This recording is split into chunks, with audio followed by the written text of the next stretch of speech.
name is Eddie Augusti. I'm a mental health major, concentration in substance abuse counseling, and this is my last year in Kingsborough Community College. My name is Pedro Baez. I am a criminal justice major here in Kingsborough, and I'm here to discuss about Kingsborough sexual harassment and violence. My name is Matthew Galarza. I'm a mental health major, and this is my final year in Kingsborough Community College. My name is Benjamin Hannon. I am also a mental health major, and I'm doing the general concentration, and I'm just here to discuss this document. My name is Bakari Levy. I'm a journalism major, and this is my final semester at Kingsborough Community College. My name is Amouan St. Fard, and I'm an English major at Kingsborough. All right, thank you guys for reviewing the document. I really appreciate your time to discuss it and the time you took to read it. First, I want to just open up with a question. Was the policy clear and easy to follow? And just give me your reactions. My personal opinion, I feel like the policy was clear. Starting from the first page with the Jean Cleary Act, did my research about that. What happened back in 1986? It's a tragedy when somebody who's just 18 years old goes away to school, and then 5 days later, before school actually really starts, or before classes really start, she wound up murdered and beaten all over the place and just raped and stuff like that. Now I feel like because of the Jean Cleary Act, there's more regulations and there's more strict rules to sexual violence on campus that's happening, whether you're out of state or in the city or whatever you go to. But I feel like there's more regulations and more strict rules. So we could be careful of like young women, but also in general, every freshman that's on campus, so we can have a safer environment and a safer environment for women as well. So I feel like it was definitely clear. And yeah. Well, regarding the disciplinary actions that will be taken against both students and faculty members, the document was very clear about the fact that, students, it can range from anything from a verbal reprimand to, suspension or expulsion. The same would apply for any sort of faculty member, so there definitely was no ambiguity where that is concerned. I think a great deal of effort should be put into awareness as to how we can, steps that the students can take to recognize signs of sexual abuse, so that they're cognizant of what sort of action is acceptable, what sort of action is unacceptable. And from what I read, I didn't see much about that, and I would have liked to see that. I found, for the most part, it was very clear, but I know it sounds like nitpicking, but there were a few grammatical things I was very confused on that might have made either otherwise innocent actions seem dangerous, otherwise dangerous actions seem innocent. Just small stuff your common sense has sorted out, but I think it's still important. I understand that things have to be different. I looked at the prohibited conduct, that things, it's a little clearer, but it's things that feel like they're a little odd, but it's, to me, like reading this, it seems that most students and faculty members and professors don't know about the prohibited contract, and to really go through it and to understand what it means, that there's no verbal or physical contact with each other, and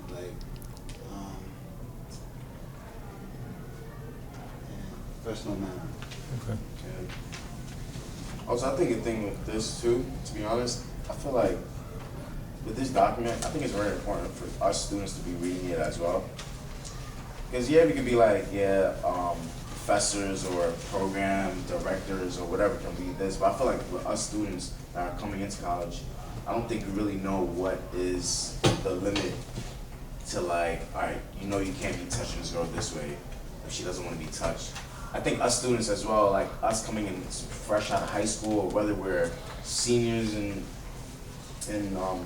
college, I feel like for us students, we need to be knowing this document, because somebody can just spot us out and we can think that we're just like putting our arms around a girl, But probably a public safety officer can be like, all right, he's public safety officer. He probably might see a girl like feel some type of way or feel uncomfortable.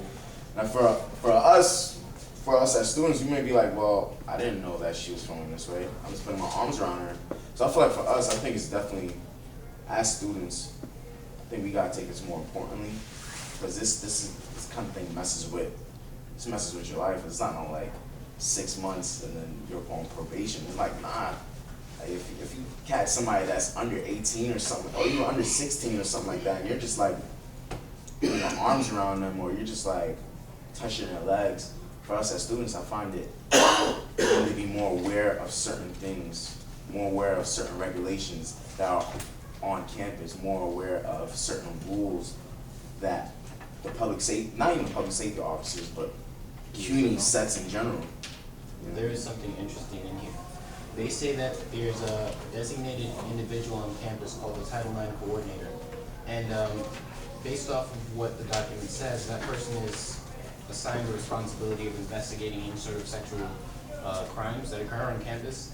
But my issue with this is that identifying a specific Title IX coordinator on any given campus seems ambiguous, because here in the document it says the name and contact information for all Title IX coordinators at the university can be found on the university's dedicated Title IX website at (link). There's nothing here that suggests, you know, where that specific information is stored, because it clearly says in the document that it's not going to be on the actual college website, but it's going to be on an affiliated website. So for a person who's experiencing sexual harassment and who wants to have their crime investigated, how would they know who the Title IX coordinator is? I'm hoping that CUNY will make efforts to make that person's presence aware to the general public. I mean, because, you know, even the visitors to the school need to be investigated. No, it's crazy because who's the Title IX coordinator for? Yeah. Exactly, we don't know. We don't even know who's investigating that sort of stuff. So pretty much you're saying like That needs Kingsborough needs to be well, not even Not CUNY, Kingsborough, but CUNY in general. CUNY in general. I mean, Because that information like this about who the Title IX coordinator should be somewhere on the school website, but it's not. According to this working document. downstairs at the counseling. Let me ask one more question, or another question. Was there anything about the document itself that's confusing? What I found very confusing was section 5, letter G, the amnesty for drug and alcohol use. How basically you have this policy set up that negates a whole different policy, the drug and alcohol use on CUNY campuses, just because you hear somebody going through sexual, harassment case or sexual violence, and you are like under the influence of alcohol or drugs, like they give you a free pass, like we understand like you're high right now, but you heard this, so it's okay for right now. So it's mind-boggling for me in that sense, and yeah. Can I try to rebut that point? I feel that many times in these sort of sexual harassment situations, it's a combination of another thing. There's a level of control that could, essentially a level of brainwashing that this person may not feel they're able to opt not to use these substances because the person who is sexually abusing them is also controlling them in that regard. So this seems just like a measure to rid them of that responsibility for their actions that they may not have a choice to make or not. So it seems good to me, but I mean, that's why we're debating it. So the question would be, if a sexual harassment issue were to happen, how would we get it to the right authorities, or how would we get it to, the information into the right hands so they don't feel like they have to be exposed, their business has to be exposed to everybody. That was my problem with the document, where it makes you feel like you have to expose your business to the world, to the campus, for you to get some awareness. And even the counselors have a confidentiality protection, and with that being said, it's kind of a contradiction. Going back to what Rivers said about the reading the whole concept of sexual harassment. Not everybody reads it because people don't care, because they really don't. Some people don't because they don't understand they exist or don't follow it.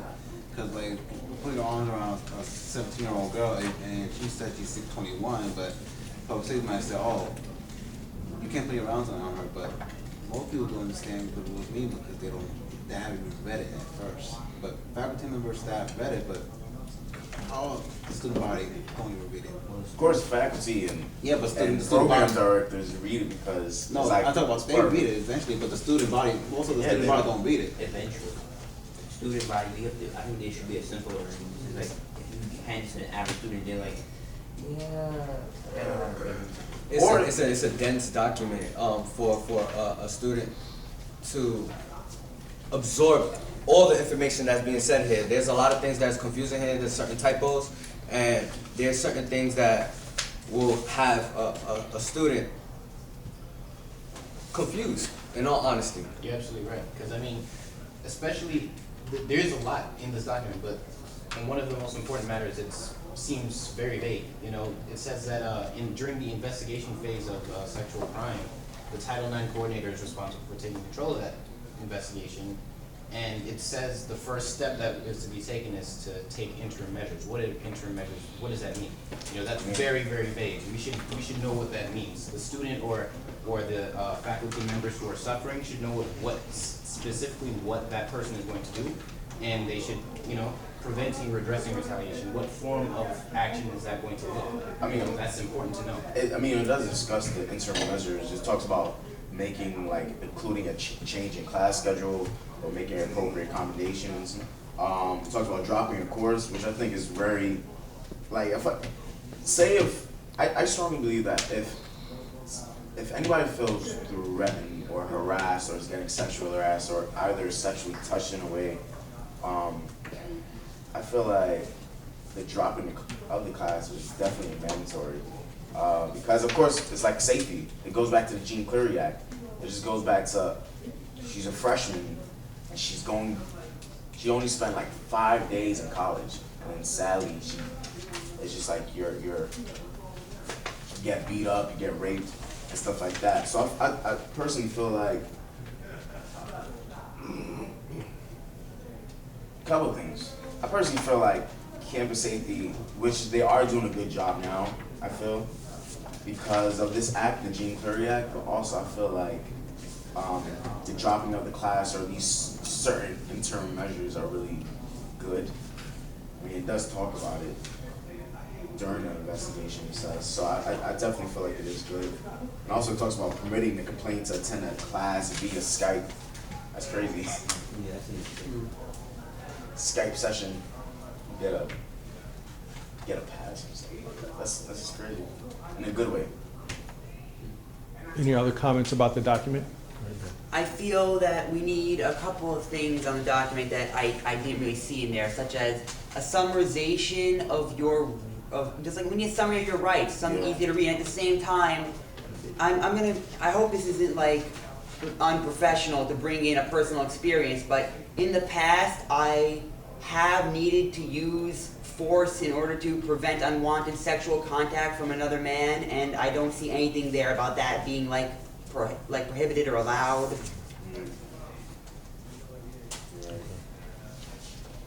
Any final comments about the document?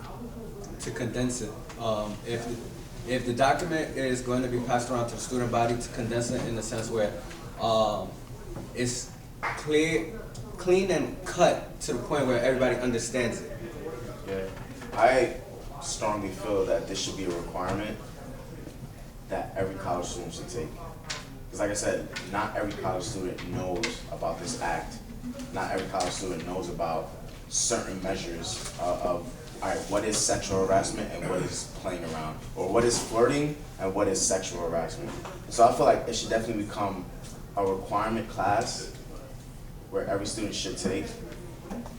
And this class should be easy, to be honest. Nobody should even follow this class. But I think my personal opinion is that this should become a requirement in all community campuses. One final question, because you guys mentioned that it should be condensed. The next question would be, what would you leave out of the document? Or your suggestions for condensing it? the interactions with employees, I feel like the employees to student, I feel that's more so for the employees, more so than the student. And just concentrate on the students' rights and how they're supposed to go about things when this comes about, sexual harassment and sexual violence case. I think perhaps the most important, well, I think the better way for me to answer that is to say what are the most essential things that the student needs to know. And I think the most important things, knowing who's going to be in charge of investigations. That Title IX coordinator, we have to know who that is. The student has to know. It's obvious, that there's a branch on the campus where all crimes are investigated. That should be in there too. I think the interim measures should definitely be included in there. I agree that definitely some of the stuff concerning the employees should be perhaps in a different document for the employees.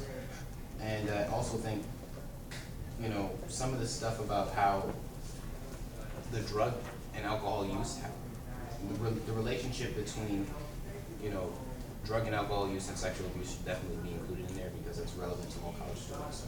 I think those are the main, most important points, and how the investigation will be conducted. Any last comments? Good cause. I think we should integrate this into the SD10 class. Thank you, guys. I appreciate it very much. Thank you.